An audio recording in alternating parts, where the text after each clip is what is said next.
Dr. Baker, thanks so much for joining us here today. Tell us a little bit about what led to your decision to join the service. It was a pragmatic decision. They opened the all-volunteer force, and the services recognized they would need women if they were going to meet their quotas of numbers. And so they integrated the services. The Women's Air Force used to be separate, but it was integrated.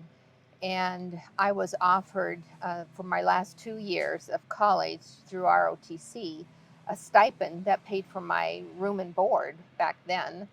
And so I not only took it for that reason, but you had a guaranteed job when you graduated. So, I graduated, got commissioned, went into the Air Force. Thought I'd serve 4 years and then ended up retiring, almost 28 years of service. Right. They kept offering good jobs, and my husband is also in the service, and we got our commissions together and retired together, and we just kept getting great jobs, and we loved it. And the span of your career that I got to see is so amazing and impressive. Was there any position or assignment that really impacted you? I had a couple, and they were all as colonels. I loved being the J1 in Hawaii and Pacific Command, and got to travel all over that area, and made some pretty impactful decisions to help military people in that job. And then my last job as the Director of Personnel, which is like human resources.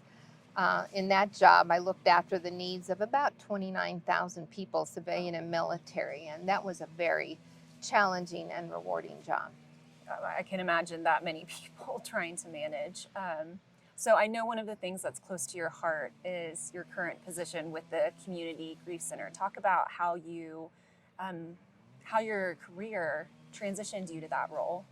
Well, when I retired, I used the GI Bill, and I went back and got my doctorate in clinical psychology. And you try a variety of different things while you're learning. And I realized that I had a gift for working with grieving people, and I could hold that sacred and bear that pain, because people are in great pain when they're grieving. And then, and this is to the benefit of the Air Force, I can leave it. I don't take it home with me. And there's a huge need for grief services, because we're all going to grieve. It's how well do we do it, which leads to what is the quality of our life. And so that led to my working with a board, and we started the Community Grief Center. Wow, and this year you're going to be the keynote speaker for the 2023 Memorial Day ceremony here at Linn Grove Cemetery.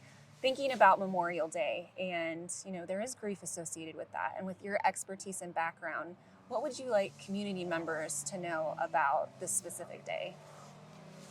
Memorial Day is a sacred day. It's a sacred day to all Americans, and I don't know if you've ever seen the cartoon of it's a park with people enjoying the day and having picnics, but underneath it is all of the military who have died holding up the ground. It's the people who have gone before us and gave their all that allow us to have the freedoms that we have to enjoy Memorial Day. And it is a day to be enjoyed, but it's also a day to remember that people gave their lives. Our forefathers, foremothers, our friends and family have died so that we enjoy the freedoms that we have today. And that's huge. Yeah. There are a lot of countries in this world that do not have the freedoms that we enjoy in America. And we don't want to forget that. And we don't want to give it up.